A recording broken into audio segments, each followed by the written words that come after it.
My friend, a devout civil activist Katya Handzuk, was murdered in 2018 for fighting corruption in her home city, Kherson. From that time on, I struggled to bring justice in the case of her horrible murder. I view corruption as an erosion of state functions, particularly law enforcement and judicial institutions. Also, the system of corruption is a perfect ecosystem for the feudal criminal clans that leech of regions in Ukraine. Both previous and current national leadership seem to ignore the problem. People who raise the question find themselves vulnerable and unprotected. Ukrainian civil society, in its fight against corruption, has no one to turn except themselves for protection against harassment in media, threats, and physical attacks. Hello, my name is Katerina and I'm an activist of Ukrainian organization After Maidan. Behind me is Mezhegira, the residence of ex-president Viktor Yanukovych. The area of this complex is 140 hectares. There are lakes, marina, golf course and even a zoo. A height of the walls behind which Yanukovych hid it when he was a president is 5 meters. But today people can walk here without any problems and see how does corruption look like. Where you have powerful authoritarian men typically running in a context of rule of laws, you are going to have rampant corruption. This is what embodies corruption for me. Coal combustion plants owned by oligarchs destroy our environment, damage our nation's health, and pump the money out of our national budget. Казахстан – это потрясающая страна с богатыми природными и человеческими ресурсами. Но, к сожалению, из-за коррупции мы не получаем тех результатов в экономике, в уровне нашей жизни, которые хотели бы. Hello, my name is Pavla Holcová and I'm founder of Czech Center for Investigative Journalism or Investigace.cz. I'm also regional editor for OCCRP, or what stands for Organized Crime and Corruption Reporting Project. And I'm going to talk about corruption. For us journalists, corruption is probably one of the most difficult issues to write about and to prove. We can see it, we can describe it, we can red flag it, but hardly ever we are able to prove it. Hardly ever we have the smoking gun evidence that actually is showing the corruption at its whole scheme or whole context. This is mostly due to the fact that both sides that are givers and receivers of the bribe, they just don't want to talk about it because both sides profit from it. I'm from Kyrgyzstan, a small landlocked country in Central Asia. Most people in my country are extremely poor. And by saying extremely poor, I mean people living not just in poverty, but well below the poverty line. There are people in my country who exploit the extreme poverty of the population to corrupt Kyrgyzstan even more. For example, most of the elections that took place in Kyrgyzstan during last years were marred by massive vote buying. This would not happen to such an extent if people were not so poor. At the same time, people would not be that poor if there was a systemic fight against corruption in the society. This creates this vicious cycle, and breaking it is so hard, and this is what embodies corruption for me. There is a sad meme in Belarus about the blue fingers. It comes from the words of Alexander Lukashenko. "I will not hold on to power with the blue fingers," he said, but he's holding on. The blue fingers of a man who has been staying in power for 27 years by violence and blood. This embodies corruption for me. Hello, I'm Oliver Bullough. I'm a journalist and author from the UK. This is my latest book, Moneyland. And what is corruption for me? Corruption is when the powerful, whoever they are, in government, in business, whoever, use their wealth and their power to abuse the rest of us, to deprive us of the privileges and the rights that they enjoy.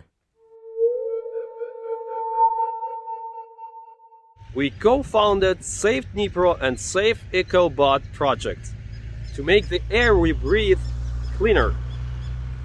And one of our goals is to link big political corruption to environmental problems.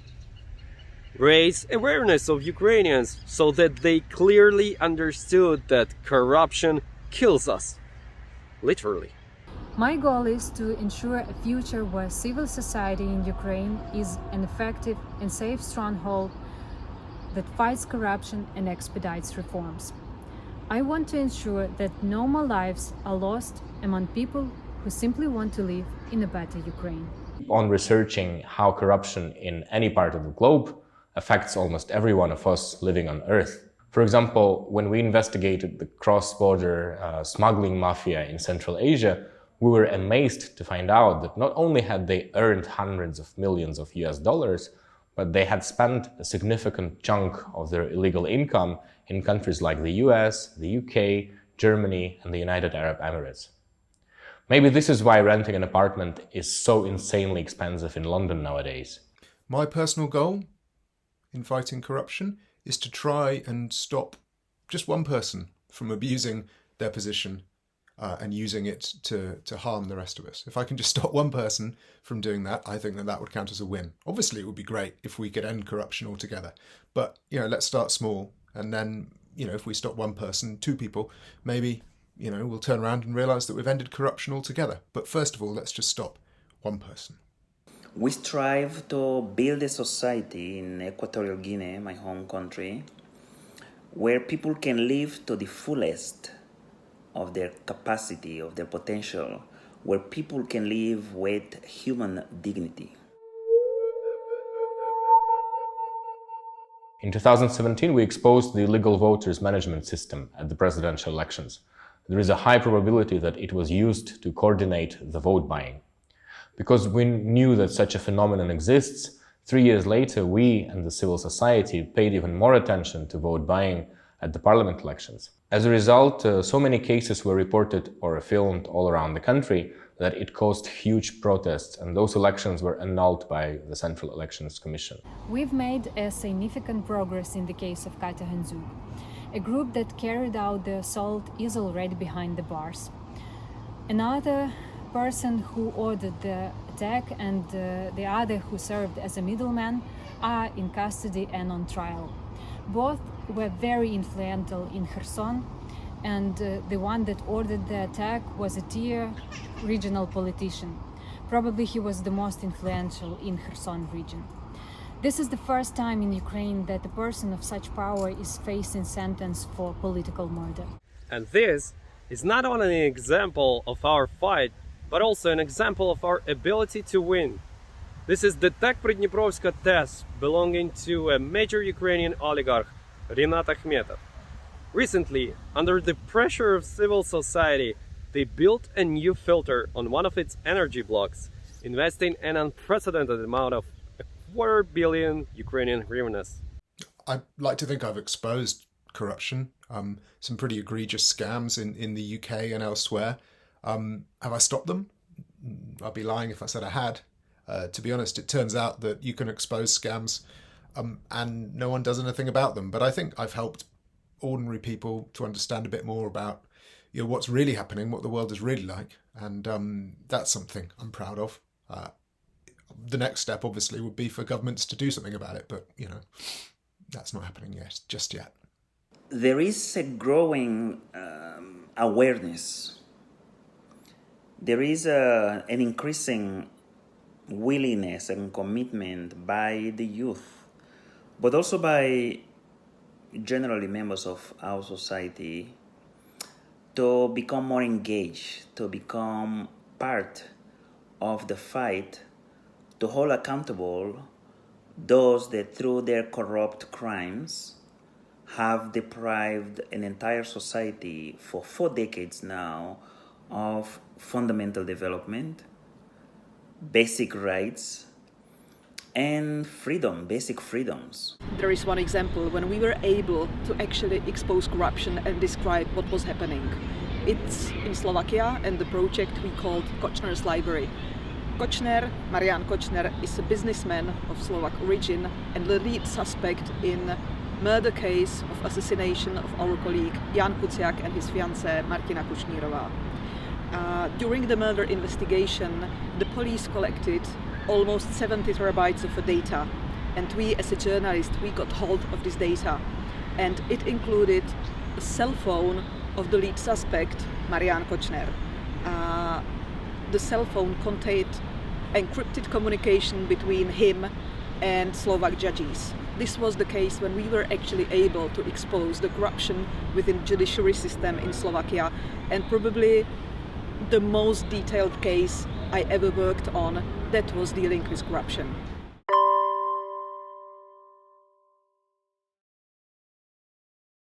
Obviously, the difficulty we all have fighting corruption is that corrupt people can move their money and themselves and their children and whatever between countries, but we tend to be stuck in any one country. So what do we need to do? Well, we need to work together as easily as the corrupt can work together. We need to work as seamlessly as a corrupt official in Ukraine can work with his lawyer in London and his banker in the Caribbean. So we need to make friends, and I'm just sorry I'm not there at the conference in person, because it would be a good place and a good time to do it. It would be very much more easier to share ideas if we had a platform or initiative that is devoted to technical aspects of rallies and protests.